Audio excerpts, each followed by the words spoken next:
Hi, I'm Alan Hughes from Set-Rite Products. This is our toilet flange spacer system and extenders. We work on the bottom of a toilet flange or the top to extend the flange. It's a layout tool to start with. I don't know if you can see the board down here, but most plumbers measure off and put a dot on the floor and then cut a hole based on a dot. Instead, we've designed a layout tool. All our spacers are designed with marks of 12, 3, 6, and 9. Place any spacer on the floor, measure off your rough from 3 o'clock and 9 o'clock for the back wall. The side wall, you're going to measure to 12 o'clock and 6 o'clock. Describe the inside circle. And when you're done, you have a perfect pattern that anybody can cut the perfect hole. Now, once we cut the hole, we still have our marks on the floor to tell us exactly where the flange is to be placed. All we do is select the spacer. There's 4 different sizes, 1/8, quarter, half, and 3/4. Select the spacer to match the size flooring that you're going to put down. If we were going to put down 1/2 inch wonderboard, 1/4 inch style, we'd select the 3/4 inch spacer. The spacer has Johnny bolt indentations at 3 o'clock and 9 o'clock. You'd put that back on your corresponding marks on the floor. Take your flange, overlay your Johnny bolt location over the Johnny bolt indentation, set one on top of the other, and you're done. The holes are pre-drilled, you screw it to the floor, and the tile man comes to your job and tiles around the outside, and you no longer have to drill through any tile. You no longer need masonry bits, you just secure it to the floor ahead of time. No cracked tiles. Plumbers like to secure the flange down on the back and the front so they avoid cracking the tile, avoid it being seen. What we do is provide 6 screws that go down to the floor. Now, the other thing it does for you, if you're remodeling a bathroom and you tore out the tile underneath, the flange is sitting up in the air, we snap our spacers in half. Each spacer has a groove in the back to snap. Slide it underneath from the side, screw it down to the floor, and you're done. If you notice the back of each spacer, there's a snap groove on each one. Just take that, snap it in half, and away you go. The other feature that we have is the extender part. We take a toilet flange that's already installed, and now we've tiled around it. Now the tile is higher than the flange. Our same system works on this to raise it. We'll put a gasket down. We have a choice of a gasket or a wax ring to make our seal.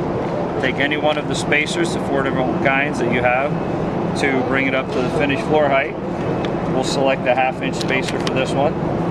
Put it back on your marks, and then use our special extender that we have that goes inside the gasket and pushes down through and secures on top of the spacer. Now we secure this down to the floor with our 410 stainless self-drilling screws that go right through the old flange into the floor to make it secure. There's 6 screws provided with the kit. You'll use a standard Johnny bolt on top. It's fully supported by the spacers. Put a wax ring and set your toilet. The system is complete.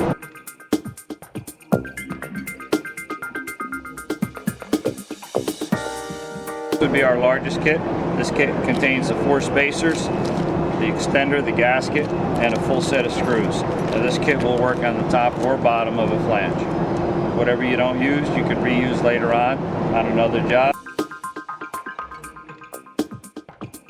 Okay, our toilet flange extender is also designed to work on top of lead, cast iron, a corroded flange, something slightly deteriorated, as long as it's not falling through the floor. What we've done is we've designed our extender with a special ring in the back. You'll notice back here there's a special circle that goes around the bottom of the extender itself. And here you would have a lead bend in front of you. This lead bend has been hammered over. What we do, instead of using the gasket, we'll install a wax ring on top of the lead. If there's any damage, we pack the inside with the wax, put a spacer around it. The spacer will bring you up close to the finished floor. Then take the extender, put the extender on top, and when you push the extender down, you'll see how the extender will compress all the way down on top of the spacer. Now over here, you'll see this one here is already compressed down on top of it, and the wax is already compressed inside to make a seal. So this is totally sealed on the inside, and that wax is trapped between the 2 flanges. It's trapped between the old flange and the new flange, and it cannot leave on the outside because of the spacer itself. So you have a completely sealed system. And these stainless steel screws that go right down through the old flange, and they will also go through a brass flange and screw right into the floor or into the brass ring. Cut in half with the extender, showing it being used with a gasket. You can see how it compresses down here, makes a seal in the center, and that the gasket makes a seal on top of the old flange. And then the other way we have it is we have sealing with the wax, and this is the wax compressed down inside of the old extender. Okay, so we have it's a typical extender with a cone in the center, but you'll see at the very bottom there's a special ring around the bottom. This ring is the area that goes inside of the wax over here.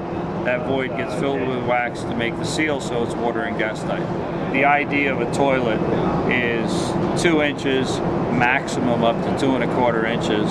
The idea of our extender is 2 1/2 inches, so we're still enlarging the throat of the toilet as we go down into the plumbing system. So most people aren't aware that this is a cutoff of a toilet, and the bottom ID of a toilet, this diameter that you see in here, is only 2 inches ID. The maximum on the market is 2 1/4 inch ID. And if you notice that if you take our extender and place our extender over it, our extender is 2 1/2 inch ID. So there's no reduction in size from the toilet into the plumbing system.